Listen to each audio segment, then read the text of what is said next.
नमस्कार, मी अश्विनी पुरी आणि तुम्ही पाहताय DS न्यूज 24। संगमनेर तालुक्यातील कवठे मलकापूर येथे औद्योगिक वसाहतीच्या जागेवर सुरू असलेल्या सौर प्रकल्पाविरोधात भाजपचे तालुकाध्यक्ष गुलाबराजे भोसले यांच्या नेतृत्वाखाली आंदोलन करण्यात आलं। आंदोलन आक्रमक होताच पोलिसांनी गुलाबराजे भोसले यांच्यासह 10 ते 12 आंदोलकांना ताब्यात घेतलंय। दरम्यान ताब्यात घेतल्यानंतर गुलाबराजे भोसले यांनी DS न्यूज 24 शी बोलताना आपली प्रतिक्रिया दिली आहे।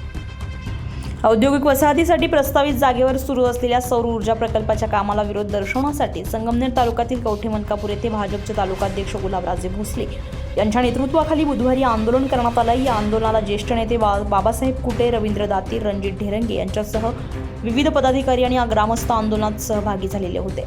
यावेळी सौर प्रकल्पाचा कोणताही कर्मचारी आंदोलनस्थळी उपस्थित नसल्यानं आंदोलक अधिक आक्रमक झाल्याचं पाहायला मिळालंय।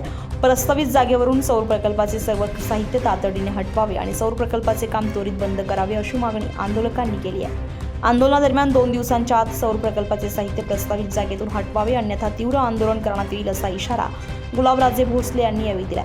यावेळी त्यांनी संतप्त भाषणात जाळपोळीचा इशाराही दिला। यावेळी आंदोलनकर्त्यांनी सौर प्रकल्पाच्या साहित्यांकडे जाण्याचा प्रयत्न केला, मात्र आंदोलक आक्रमक होण्याच्या मार्गावर असतानाच पोलिसांनी भाजपचे तालुकाध्यक्ष गुलाबराजे भोसले, रणजित ढेरंगे, सरपंच रवींद्र दातीर, सोमनाथ बारवे यांच्यासह सुमारे 10 ते 12 आंदोलनकर्त्यांना पोलिसांनी ताब्यात घेतलंय। यावेळी पोलिसांनी ताब्यात घेतल्यानंतर गुलाबराजे भोसले यांनी DS न्यूज 24 शी बोलताना आपली प्रतिक्रिया दिली। काय मागणी?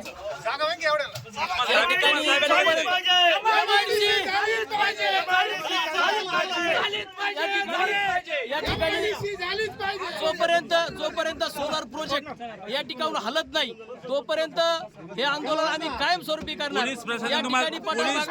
पोलीस प्रशासन तुम्हाला ताब्यात घेतलेलं आहे। पोलीस प्रशासनाने ताब्यात घेतला असला आम्हाला अडचण नाही। आमच्यावरती समाजसेवेसाठी अनेक गुन्हे दाखल आहे। आम्हाला किती जेलमध्ये टाकलं तर फरक पडणार नाही, पण या ठिकाणावरती MIDCच होईल हे या ठिकाणी सगळ्यांना सांगतो।